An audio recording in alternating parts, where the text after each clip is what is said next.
All right, Kellen, I hate to be rude, but you have left golf. You know what? You were at Disney Golf and Sales, and yeah. you have left the game. Well, if you saw me play, you'll see why. I was asked to leave.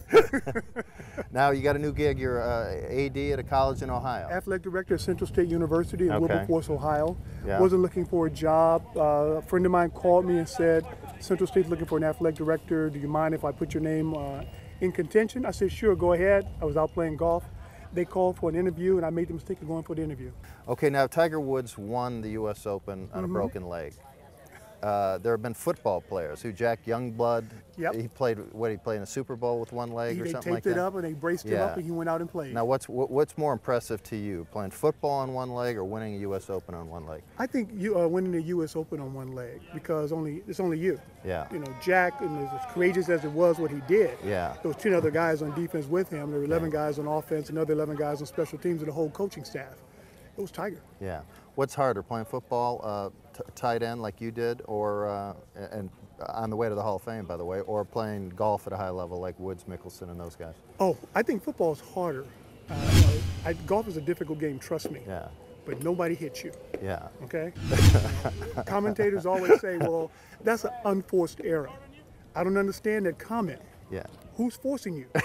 You know, you made a mistake, you hit a bad shot. You know, if somebody was out there trying to, if he was extended like this trying to hit the golf shot, and somebody came in and hit him in his ribs, then that's an unforced. Now, as a Hall of Fame athlete, what does Tiger Woods have that Phil Mickelson doesn't, in your mind? I love Phil. I love the way he plays. Tiger has a tendency to seize the moment, understand what the moment is, put it in context, and close on it. And that's... Oh, he's a definite closer. Yeah, he's a definite closer. That's the way MJ was. And then that's what Michael Jordan did. In that moment, he realizes, I always talk to my son about, big-time players make big plays in big times. And that's what he does over and over again. Speaking of Tiger Woods, and your niece is a professional golfer, right? Okay, what impact have we seen in the 12 years he's been a pro on African-American participation, African-Americans being interested in the game? How much of a jolt has it been? Oh, it's been major. It's just not African-Americans. Okay. It's people of all races, of all walks of life. Before Tiger, golf was known as a rich white man's game. Right. And now you have people of all races, all genders, who are out there playing the game, falling in love with the game, being addicted to the game.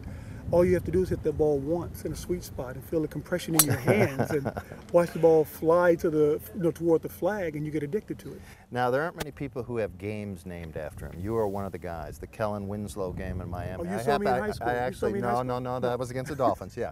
The Kellen Winslow game. You were blocking kicks, catching touchdown passes. Right. It was one of the greatest games in NFL history. And I remember I was standing there by the locker room when two linemen carried you in. What was that? That was... you left it all on the field, as the cliche goes, I believe. It's a defining moment for me in my life. Yeah.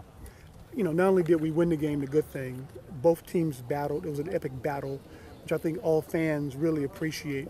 You talk to most fans, they don't remember who won the football game.